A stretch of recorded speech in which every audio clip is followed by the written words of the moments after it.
الحمدللہ وحدہ لا شریک لہ والصلاۃ والسلام علی من لا نبی بعد۔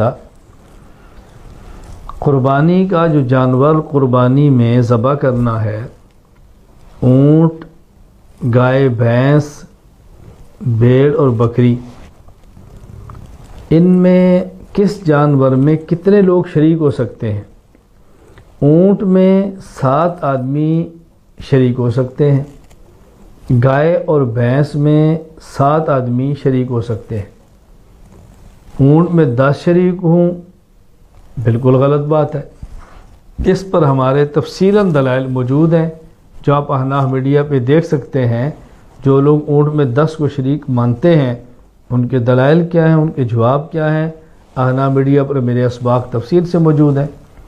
اس کے لیے میرا ایک مسائل و فضائل قربانی کے نام سے فائل ہے، وہ لے لیں، تفصیلی دلائل موجود ہیں۔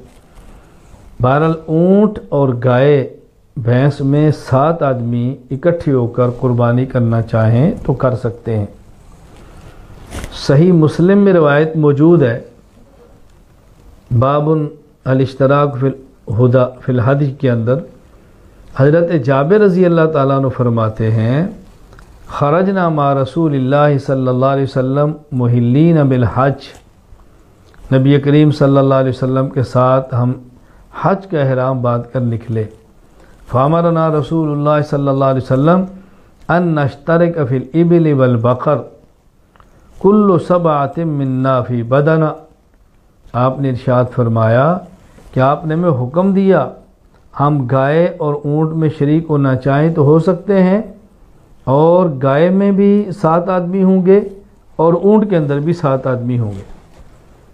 اسی طرح صحیح مسلم میں روایت موجود ہے، حضرت جابر رضی اللہ تعالیٰ عنہ سے، نحرنا مع رسول اللہ صلی اللہ علیہ وسلم عام الحدیبیہ البدنۃ عن 7 والبقر عن 7، کہ حدیبیہ کے موقع پر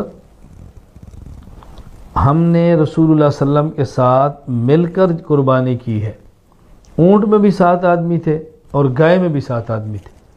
ان دونوں روایتوں میں فرق کیا ہے؟ پہلی حدیث مبارک میں آپ کا امر ہے، آپ کا ارشاد ہے، قول، اور اس میں عمل ہے۔ تو پہلی میں امر اور قول، دوسری میں عمل اور آپ کا فعل ہے۔ تو گویا قول اور فعل دونوں سے ثابت ہے کہ اونٹ میں بھی 7 آدمی اور گائے میں بھی 7 آدمی۔ یہ بات اچھی طرح ذہن نشین فرما لیں۔ اگر بکری ہو اس میں 1 آدمی ہوگا، ایسا ہرگز نہیں ہے کہ بکری میں ایک سربراہ وہ سب کی طرف سے قربانی کرے تو ہو جائے گی، ایسا نہیں ہے۔ جس شخص پر قربانی واجب ہے اس نے اپنی طرف سے قربانی کرنی ہے۔ تو گائے اور اونٹ میں 7 آدمی، بھیڑ اور بکری 1 آدمی کی طرف سے قربانی دی جائے گی۔ اچھی طرح ذہن نشین فرما لیں۔ اللہ تعالی ہمیں شریعت سمجھ کر عمل کرنے کی توفیق عطا فرمائے۔